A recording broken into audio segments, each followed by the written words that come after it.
ప్రభు అయిన యేసుక్రీస్తు నామములో మీ అందరినీ ఆత్మ ఖడ్గము అనే కార్యక్రమానికి ప్రేమతో ఆహ్వానిస్తున్నాను. ఈ దినము మనం 3 విషయాలు దేవుని గ్రంథంలో నుంచి ధ్యానం చేసుకుందాం. మొదటిది నూతన సృష్టి, రెండవది నూతన క్రియ, మూడవది నూతన బలము. ఈ 3 విషయాలని మనము దేవుని వాక్యంలో నుంచి ధ్యానం చేసుకుందాం. మొదటిగా నూతన సృష్టి. యేసుక్రీస్తు ప్రభువారు ఏ రీతిగా వ్యక్తుల జీవితాలను ప్రభావితం చేస్తాడో, ఏ రీతిగా సమస్తాన్ని వారి జీవితాల్లో నూతనపరుస్తాడో, సమస్తము క్రొత్తవిగా చేస్తాడో మనం ధ్యానం చేద్దాం. బైబిల్ గ్రంథంలో అనేక మంది జీవితాలు, మరి యేసుక్రీస్తు ప్రభువారు దేవుడు మార్చిన జీవితాలు మనకి సాక్ష్యంగా ఉన్నాయి.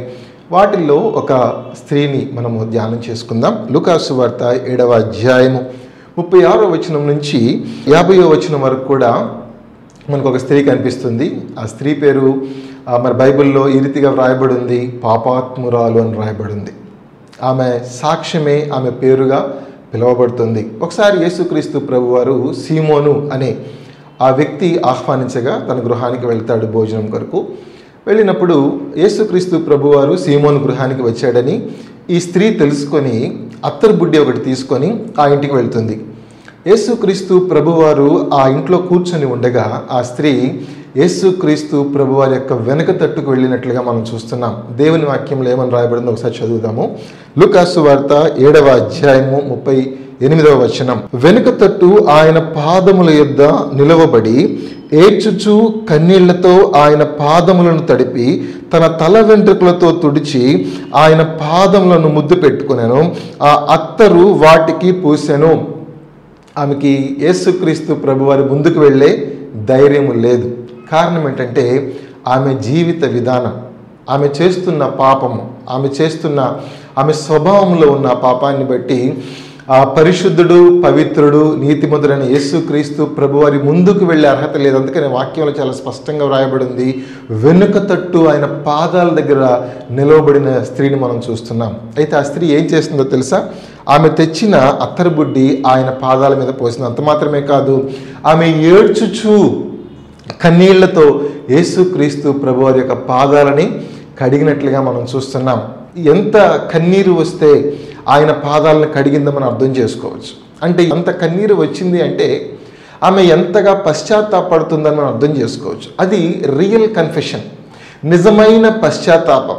ఆ వెచ్చని కన్నీరు, విపరీతంగా ఆ కారుతున్న కన్నీరు, యేసుక్రీస్తు ప్రభు పాదాలని కడిగే అన్ని కన్నీళ్లు ఆమె యొక్క కళ్ళల్లో నుంచి వచ్చాయంటే ఆమె కళ్ళల్లో నుంచి రాలేదు, ఆమె హృదయాంతరంగాల్లో నుంచి వచ్చాయి. ఆమె చేసిన పాపం ఆమెను గుచ్చుతూ ఉండగా పరిశుద్ధుడు, పావనుడు, పవిత్రుడైన యేసుక్రీస్తు ప్రభువారి దగ్గరికి వచ్చి ఆమె బోరును విలపించింది. ప్రభువా, నేను పాపినని తణుకులాడింది. ఆయన పాదాల దగ్గర కన్నీరు విడిచింది. అందుకనే కొరింథీయులకు రాసిన 2వ పత్రిక 7వ అధ్యాయం 10వ వచనంలో ఈ రీతిగా వ్రాయబడింది, దైవ చిత్తానుసారమైన దుఃఖము రక్షణార్థమైన మారు మనస్సును కలుగచేయును. ఇది దేవుడు ప్రారంభించిన కార్యం. ఆమె జీవితంలో దేవుడు ప్రారంభించిన కార్యం. దైవ చిత్తానుసారమైన దుఃఖము ఆమెలో రక్షణార్థమైన మారు మనసును కలుగజేస్తుంది. ప్రియమైన దేవుని బిడ్డలారా, ఇది నిజమైన పశ్చాత్తాపం. చాలామంది పశ్చాత్తాపడినట్టుగా పడతారు, తిరిగి మళ్ళీ పాపం చేయడానికి ఆశపడతారు. కానీ ఈమె జీవితంలో వచ్చిన ఈ మార్పు, పెనుమార్పు, ఎప్పుడైతే యేసుక్రీస్తు పాదాలు వెనకతట్టు నిలబడి కన్నీళ్లతో ఆయన పాదాలను కడిగి ఆమె తల వెంట్రుకలతో ఆయన పాదాలు తుడిచి ఆ పాదాలు ముద్దు పెట్టుకుంటుందో అదంతా కూడా ఆమె ప్రేమను చూపిస్తుంది. ఆ యేసుక్రీస్తు ప్రభు పట్ల ఆమె ప్రేమను అదంతా చూయిస్తూ ఉంది. ప్రేమైన దేవుని బిడ్డ, యేసుక్రీస్తు ప్రభు వారు ఎక్కడ కూడా ఆమెను వారించలేదు. యేసుక్రీస్తు ప్రభు వారు ఎక్కడ కూడా ఆమెను అబ్జెక్ట్ చేయలేదు. అమ్మ ఇంకా చాలే, ఆగు, అందరూ చూస్తున్నారు, బాగుండదు అనలేదు ఆయన. ఆమె ప్రేమను యేసుక్రీస్తు ప్రభువారు అంగీకరిస్తున్నారు. ఆమె ప్రేమను యేసుక్రీస్తు ప్రభువారు ఆయన దాన్ని, అది ఒకవేళ ఆరాధన అనుకుందామా, అది ఒకవేళ దేవుడిని గణపరుస్తుంది అనుకుందామా, దేవుడు దాన్ని అంగీకరిస్తున్నాడు. He's accepting. యేసుక్రీస్తు ప్రభు దాన్ని యాక్సెప్ట్ చేస్తున్నారు. ప్రేమైన దేవుని బిడ్డలారా, నువ్వు ప్రభు పట్ల చూపే ప్రేమను ఆయన అంగీకరిస్తాడు. నువ్వు ప్రభు కొరకు చేసే త్యాగాన్ని ఆయన ఆస్వాదిస్తాడు. అక్కడ ఇంటికి పిలిచిన సీమోన్ అంటున్నాడు, ఇది యవతియో, ఎలాంటి జీవితం కలిగి ఉందో, ఈయనకు తెలియదా యేసుక్రీస్తు ప్రభువారు నిజంగా ఆ ప్రవక్తే అయితే ఆయనకి తెలియదా? చూడండి ఆ మాట బైబిల్లో ఏమని రాయబడిందంటే 39వ వచనంలో, ఆయనను పిలిచిన పరిసయ్యుడు అది చూచి, ఈయన ప్రవక్త అయిన ఎడల తన్ను ముట్టుకొనిన ఈ స్త్రీ ఎవతయో ఎటువంటిదో ఎరిగియుండును, ఇది పాపాత్మురాలని తనలో తాను అనుకున్నాడట. ఈమె పాపాత్మురాలు, నేనైతే పరిశుద్ధుణ్ణి, నేనైతే నీతిమంతుణ్ణి, ఇది పాపాత్మురాలు. అసలు యేసుక్రీస్తు ప్రభు అలాంటి మనిషి దగ్గరికి వచ్చి ముట్టుకుంటేనే బయటికి తరిమేయాలి, అలాంటిది ఆమె ఇంత చేస్తున్న మౌనంగా ఉన్నాడు. అసలు ఈయన నిజంగా ప్రవక్తేనా, ఆ ప్రవక్తేనా అని సీమోను అనుకుంటున్నప్పుడు యేసుక్రీస్తు ప్రభు ఒక మాట చెప్పాడు. అచ్చి ఉన్న ఒక ఉపమానాన్ని అక్కడ చెప్పి ఆ తర్వాత సీమోనుతో ఒక మాట అంటాడు, సీమోను, నేను నీ ఇంట్లోకి వచ్చిన దగ్గర నుంచి నిన్ను గమనిస్తున్నా, నువ్వు నా కాళ్ళు కడుక్కోవటానికి నీళ్ళు ఇవ్వలేదు, కానీ ఈమె కన్నీళ్లతో నా పాదాలు కడిగింది. నువ్వు నా పాదాలు తుడవలేదు కదా, కానీ ఈమె తన తల వెంట్రుకలతో నా పాదాలు తుడిచింది. నీవు నన్ను ముద్దు పెట్టుకోలేదు, కనీసం ముఖం మీదైనా ముద్దు పెట్టుకోలేదు, ఈమె నా పాదాలను ముద్దు పెట్టుకుంటుంది. నువ్వు నూనెతో నా తలను అంటలేదు, కానీ ఈమె అత్తరు పూసింది. చూడండి, నీళ్లకు బదులు కన్నీళ్ళంట, తర్వాత నూనెకు బదులు అత్తరంట. చూడండి ఆ వేరియేషన్, చూడండి ఆమె ఉపయోగించిన ఆ ప్రేమపూరితమైన పదార్థాలు చూడండి. అంటే యేసుక్రీస్తు ప్రభువారు ఆ ఇంట్లోకి వచ్చింది మొదలుకొని సీమోన్ని గమనిస్తూనే ఉన్నాడు. నన్ను పిలిచావు, ఎందుకు పిలిచావు? ఊరంతటికి నేను ఇంటికి వచ్చానని చూపించుకోవటానికి పిలిచావా? ఒక డంబంతో నన్ను పిలిచావా? లేకపోతే గొప్పగా నేను మీ ఇంటికి వచ్చానని చెప్పుకోవటానికి అతిశయ కారణంగా పిలిచావా? సీమోను, ఒక మాట చెప్తున్నాను విను. నువ్వు నీళ్ళు ఇవ్వలేదు, ఈమె కన్నీళ్ళు ఇచ్చింది. నువ్వు వస్త్రముతో నా పాదాలు తొడవలేదు, ఆమె తల వెంట్రుకలతో నా పాదాలు తొడిచింది. నువ్వు ఆ తలను కూడా ముద్దు పెట్టుకోలేదు, ఆమె నా పాదాలను ముద్దు పెట్టుకుంటా మానలేదు. నువ్వు నాకు నూనె రాయలేదు, ఆమె అత్తరు రాసింది. నువ్వు డంబంతో అహంకారంతో నన్ను నీ ఇంటికి పిలిచావు, ఆమె పశ్చాత్తాప హృదయంతో ఆమె ప్రేమ నా ఎడల కనపరిచింది. సీమోను, ఆమె ఎంత గనురాలో తెలుసా?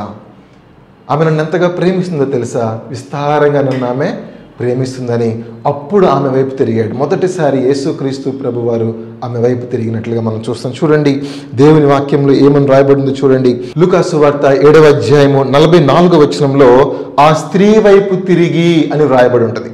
ఆమె అయితే ఆ ధైర్యం చేయలా. యేసుక్రీస్తు ప్రభువారి పాదాల వెనకాల నిలబడింది. ఆయన ముందుకు వెళ్ళే ధైర్యం లేదు. కానీ it is Jesus who has turn towards her. ఆమె వైపు తిరిగిన వాడు యేసుక్రీస్తు ప్రభు. ఆమె కృంగిపోయి పశ్చాత్తాపంతో నలిగిపోతూ ఉంటే ఆమె వైపు తిరిగిన వాడు యేసుక్రీస్తు ప్రభు. ప్రియమైన దేవుని బిడ్డ, ఈ మాటలు వింటున్న వారి జీవితాల్లో పాపం కొరకైన పశ్చాత్తాపం, నీవు చేయకూడని చేసిన కార్యాన్ని బట్టి నీ హృదయంలో పశ్చాత్తాపం ఉంటే, నువ్వు కన్నీరు కారుస్తూ ఉంటే నేను అర్థం చేసుకునేవాడు ఉన్నాడు, ఆయన యేసుక్రీస్తు ప్రభు. నువ్వు అనుకోవచ్చు, ఎక్కడికి వెళ్ళాలి నేను ప్రభువుని కనుగొనటానికి, ఆయన పాదాలు నాకు ఎక్కడ దొరుకుతాయో వాటిని ముద్దు పెట్టుకోవటానికి, అన్న కన్నీటితో ఆయన పాదాలు కడగాలి, ఎలా కుదురుతుందని నువ్వు అనుకుంటే, ఒక శ్రేష్టమైన మాట దేవుడు నీతో మాట్లాడుతున్నాడు. ఆయనే నీ వైపు తిరుగుతున్నాడు.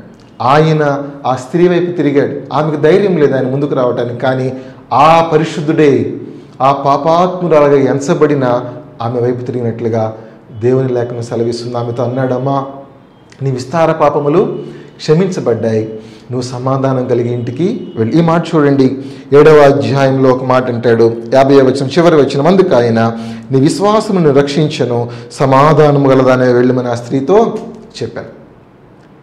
That was the turning point. ఆమె జీవితంలో ఒక నూతన సృష్టిగా మార్చబడింది.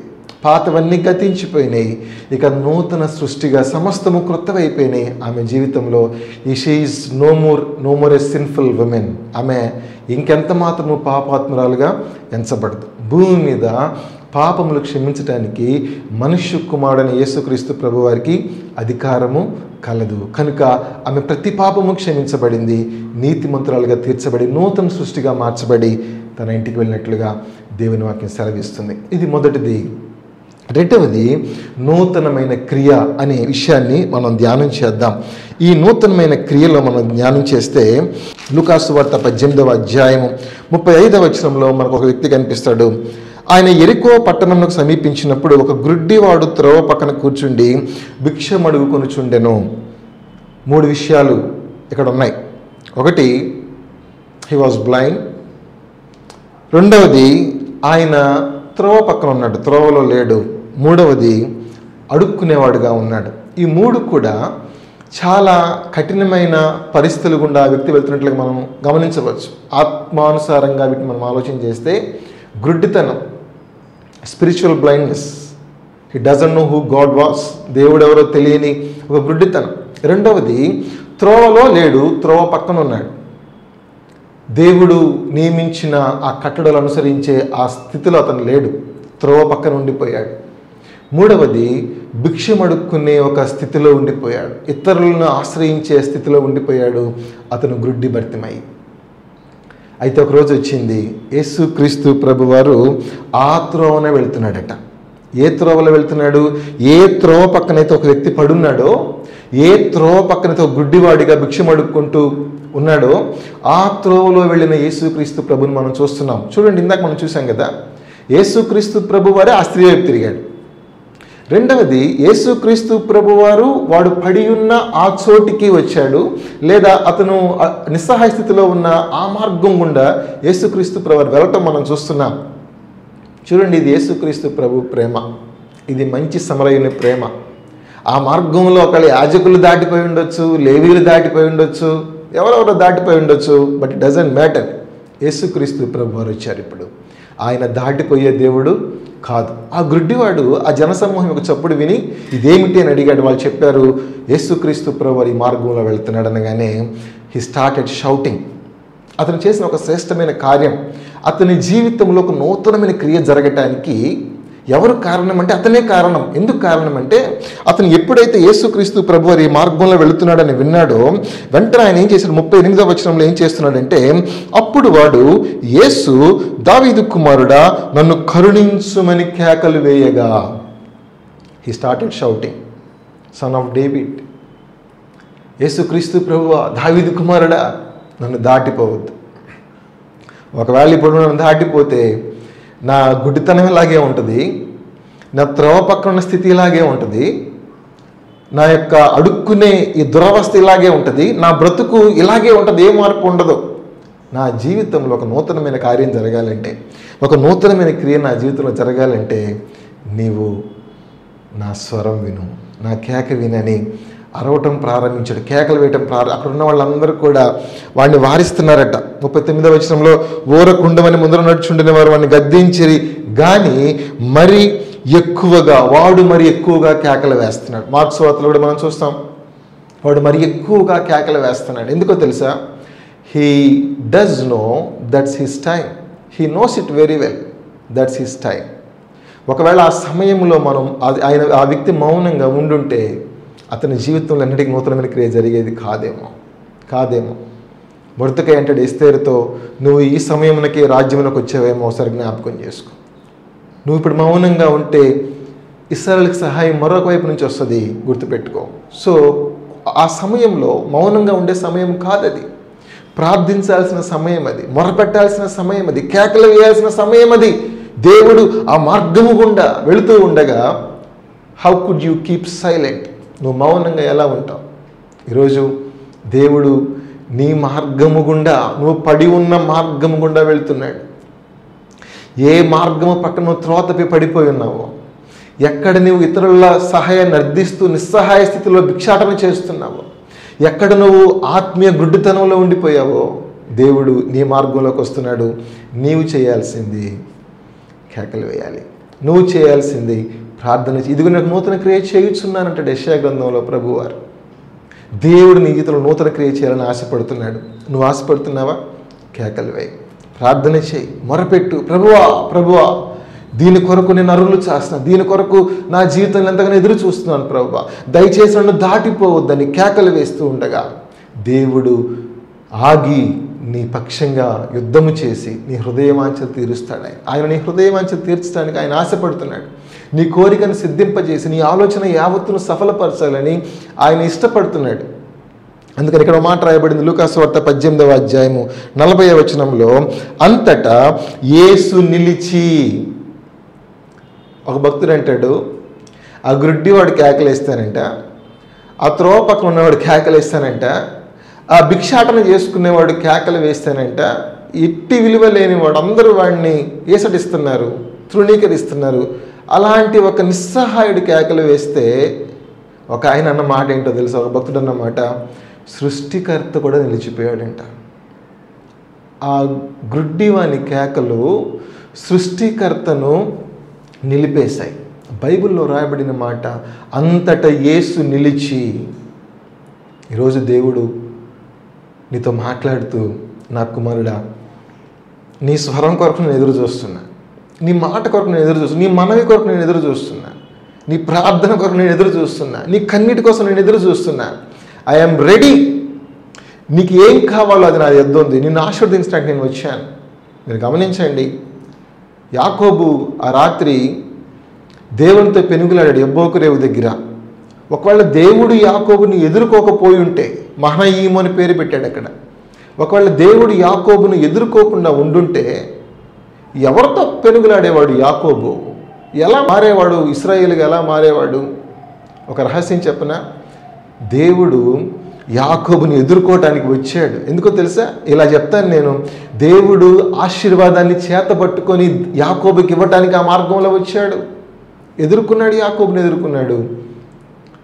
అంటే దేవుని ఉద్దేశం ఏంటో తెలుసా? నా బిడ్డలను నేను దీవించాలి, ఆశీర్వదించాలి.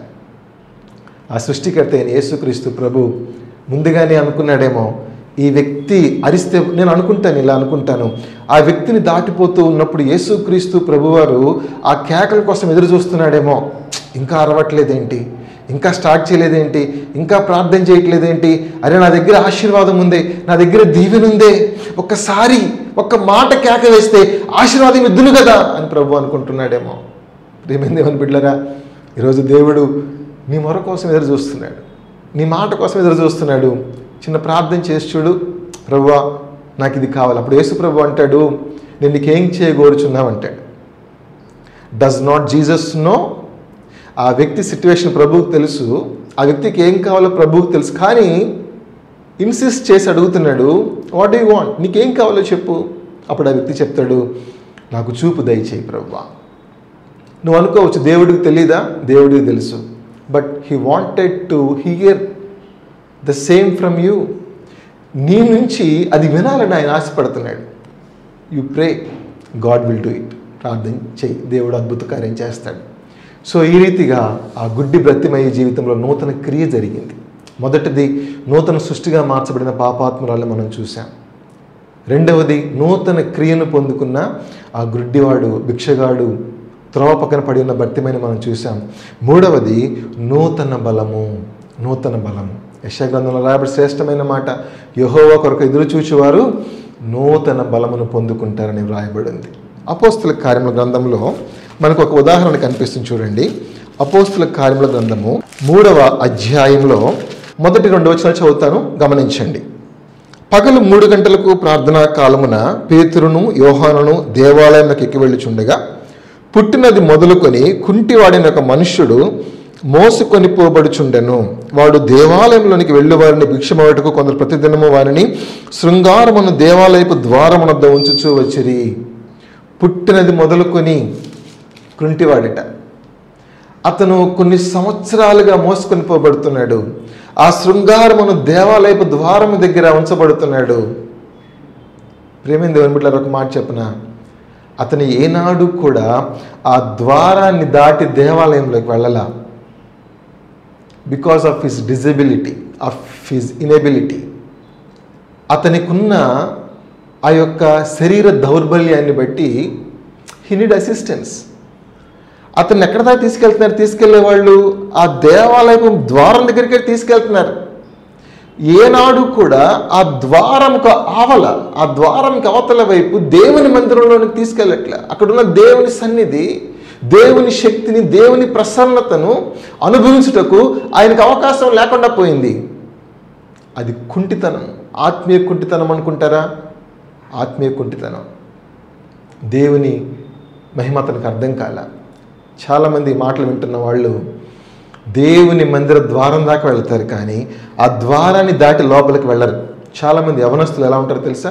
వాళ్ళ అమ్మగారిని చర్చిలో వదిలిపెడతారు, వాళ్ళ నాన్నగారిని చర్చిలో వదిలిపెడతారు, భార్యను కూడా చర్చిలో వదిలిపెడతారు, అక్క చెల్లెలని తమ్ముళ్ళని కూడా చర్చిలో వదిలిపెడతారు.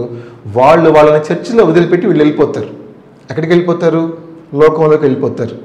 మళ్ళీ మందిరం అయిపోయే టైంకి వస్తారు. చర్చి అయిపోయే టైంకి వచ్చి వాళ్ళు బయటకు వస్తే వాళ్ళని తీసుకెళ్ళిపోతారు. కానీ ఏనాడు వీళ్ళు దేవుని మందిరం లోపలికి వెళ్ళరు. దీన్ని ఎలా చూడాలి మనం? అవిటితనం. యుగ సంబంధమైన దేవత వారి కనులకు గుడ్డితనం కలుగజేశాడు. ప్రియమైన దేవుని బిడ్డ, నువ్వెంతకాలం దేవుని మందిరానికి దూరంగా ఉంటావు? ఎంతకాలము శరీర దౌర్బల్యము, హృదయం యొక్క దౌర్బల్యం కలిగి కుంటితనంతో ఉంటావు? దేవుని యొక్క సన్నిధి, ఆయన సన్నిధిలో సంపూర్ణ సంతోషము కలదు. ఆయన కుడి చేతిలో నిత్యము సుఖములు కలవు. ఆయన తన పరిశుద్ధ ఆలయంలో ఉన్నాడు అని రాస్తాడు ప్రవక్త అయిన హబక్కూకు.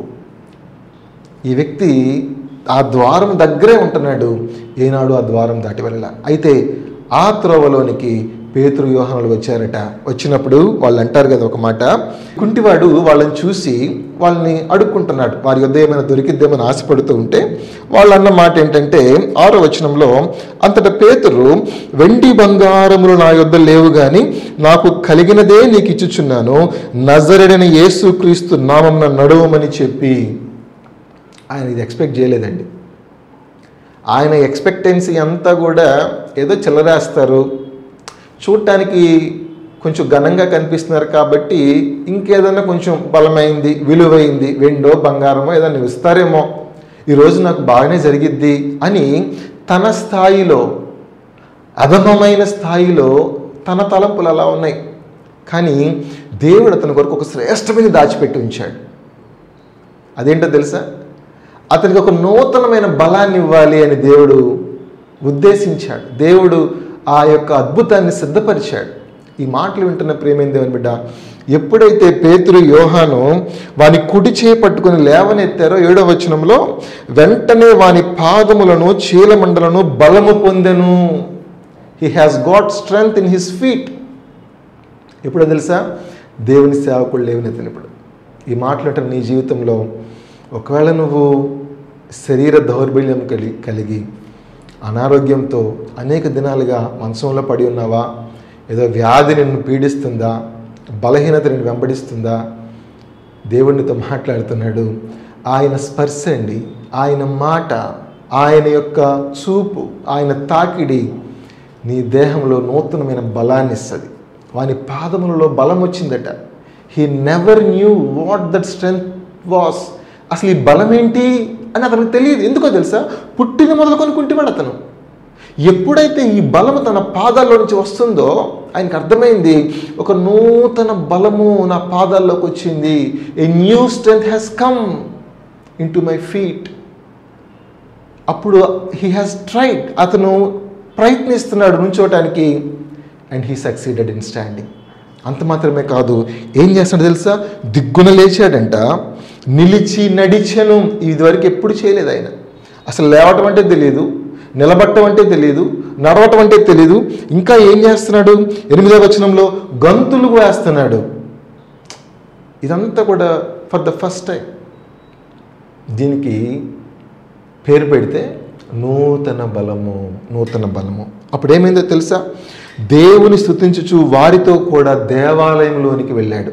For the first time he stepped in to the temple. దేవుని మందిరంలోకి వెళ్ళాడు.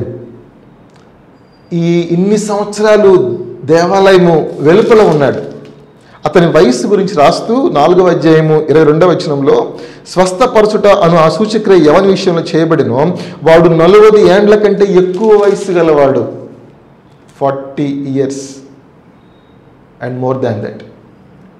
ఇంతకాలము తన పాదాల్లో లేని శక్తి, ఒక నూతన బలం వచ్చింది. మొదటిసారి ఆ శృంగారమున దేవాలయాన్ని బయట నుంచి చూడటం కాదు, ఆ మందిరంలోకి వెళ్ళిపోయాడు. ప్రియమైన దేవుని బిడ్డలారా, నువ్వు దేవుని మందిరంలోకి వెళ్తావా? దేవుని యొక్క ఆశీర్వాదాన్ని కళ్ళారా చూస్తావు. ఆయన సన్నిధిలో సంపూర్ణ సంతోషం. ఆయన సీయోనులో నుండి నిన్ను ఆశీర్వదిస్తాడు. బ్లెస్సింగ్స్ అన్నీ కూడా ఆ సీయోను దేవుని మందిరంలో నుంచి నీ ఇంటి మీదకి, నీ మీదకి వస్తాయి. 3 విషయాలు మనం ధ్యానం చేసుకున్నాం. మొదటిది, నూతన సృష్టి. అపాపాత్మురాలుగా వచ్చిన ఆ స్త్రీ నీతిమంతురాలుగా తీర్చబడి వెళ్ళిపోయింది. ఆ గ్రుడ్డివాడు, త్రోవ పక్కన పడున్నవాడు, ఆ భిక్షం ఎత్తుకుంటున్న వాడి జీవితంలో నూతన క్రియ జరిగింది. 40 ఏండ్ల కంటే ఎక్కువ వయసు ఉన్నవాడు పుట్టిన మొదలుకొని కుంటే వాడి జీవితంలో నూతన బలాన్ని పొందుకున్నాడు. ప్రార్థన చేద్దాం. పరిశుద్ధుడా, నమ్మదగిన దేవ, మీకు వందనాలు. ఈ దినము 3 అంశాలు మీరు మాతో మాట్లాడుతున్నారు. నూతన సృష్టి, నూతన క్రియ, నూతన బలము. ఈ మాటలు వింటున్న నీ బిడ్డల జీవితాల్లో, మా పితరుల జీవితాల్లో ఏం జరిగించారో వాటిని జరిగించండి. నూతన సృష్టిగా మార్చబడడానికి ఆశపడుతున్న వారిని నూతన సృష్టిగా మార్చండి. నూతన క్రియ కావాలని సన్నిధిలో కనిపెడుతున్న వారికి నూతన క్రియ వారి జీవితంలో జరిగించండి. నూతన బలము కొరకు కనిపెడుతున్న నీ బిడ్డల జీవితంలో నూతన బలము దయచేయమని యేసుక్రీస్తు శక్తిగల పరిశుద్ధ నామములో ప్రార్థించి వేడుకొనుచున్నాము తండ్రి. ఆమేన్, ఆమేన్, ఆమేన్. God bless you.